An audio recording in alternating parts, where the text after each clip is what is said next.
very moment that King Jehoshaphat assumed the throne of Judah, the word spreading around the city has been that the Lord must be with him. It's interesting, isn't it? That folk can just watch you, observe you, and see you from a distance and know that God must be with you. They watched him, they looked at him, they observed him. They realized that the Lord had preserved him. The Lord had kept him. So over the course of his tenure as king, Jehoshaphat has always had the reputation of being so committed to God and so willing to follow the ways of God. The people recognized whose side he was on. This is contradictory to his father Asaph, to whom he perceived him as king. We read now that Jehoshaphat is king, and Asaph, his father, is not. There are no longer rumors of scandal in the palace. No rumors of bribery in the palace, nor evidence of hypocrisy tainting the office of the king. That's significant because so often when we look at those in leadership positions, we know them by their scandal and not by their anointing. Wow. Jehoshaphat has been loyal to God. He has spiritual character and integrity. He loves God and he obeys God. And so in keeping with his promise to honor those who honor him, the Bible tells us in chapter 17 that the Lord established his kingdom under Jehoshaphat's control. And the Bible goes as far as to point out that Jehoshaphat's heart was devoted to the ways of the Lord, and that Jehoshaphat, unlike his father, loved God, and so therefore he removed the shrines from Judah that Asaph, his father and predecessor, had built. It's interesting, once again, isn't it, that a father can be so off base with God, but a son can still have the heart of God.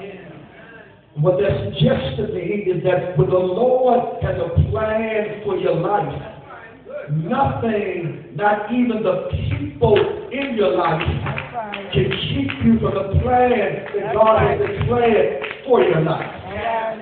Which explains why many of us who grew up in a strange environment, why many of us who grew up around bad influences, why many of us who saw life from the bottom, why many of us who did not have the best role models, why many of us who had ungodly influences all around us somehow have become usable and stable vessels of the holy, despite the unholiness that's been around us. God was and God is with us. And he was with us with negative influences, tried to lead us down a dark path. He was with us when we were naive and were willing to believe anything. He was with you when that parent drank around you, smoked around you, and lived a reckless life around you. But despite what you grew up around, you did not become. Despite your environment, somehow the Lord's will had prevailed. Jehoshaphat establishes himself as a man whom God could depend on. No one who would follow God, love God, and eagerly submit to God. And so when we listen in on the journey of Jehoshaphat, what we consistently see in his life is the presence of God. It seems like no matter the mistake he makes, no matter the strength of the enemy, no matter who opposes him, it seems like God protects him from what could have been.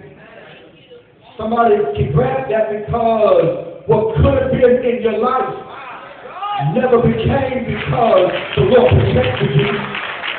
What could have been a jacked-up situation never became because the Lord protected you. Top out and everything. It could have been.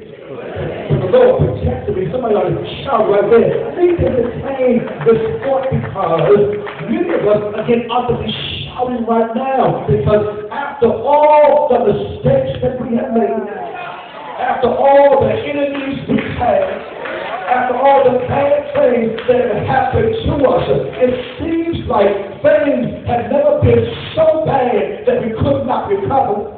It seems like things that could have been worse never were worse. It seems like we may have been bruised but always protected from death. Wounded but protected from death. Persecuted but not abandoned, struck down but not destroyed, because the Lord has protected us. And I find some folks who can thank God right now that you've been protected.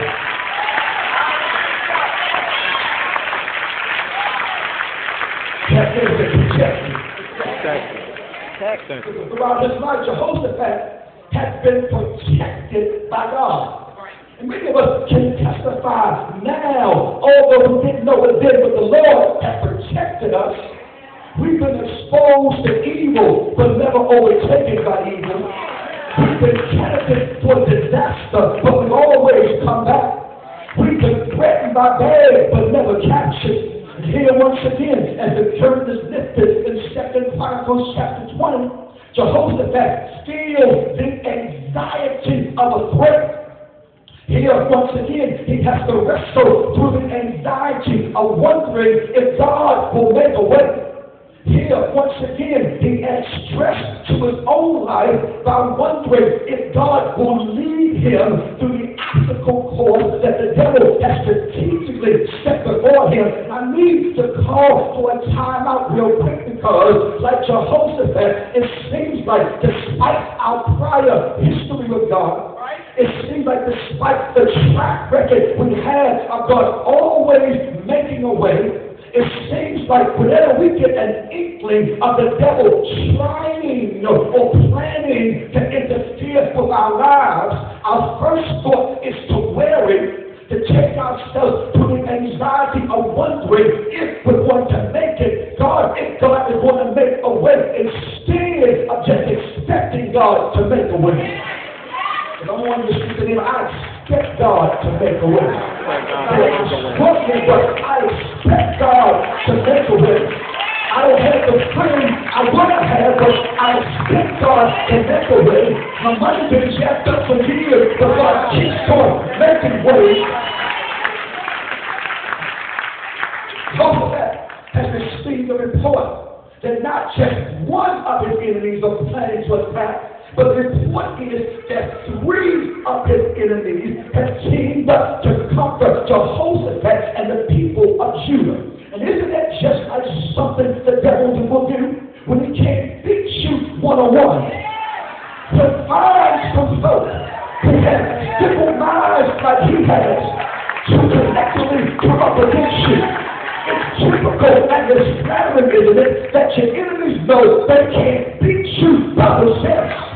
So they got to go and find more of the devil's gift, so they can't handle you with your anointing by themselves.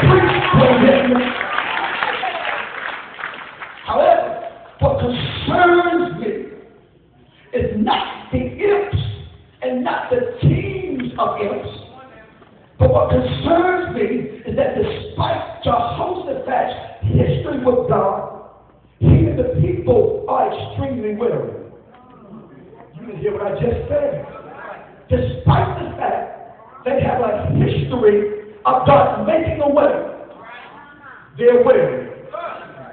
Despite the fact they have a track record of God using the devil's plots against himself, they are weary that they might be defeated this time.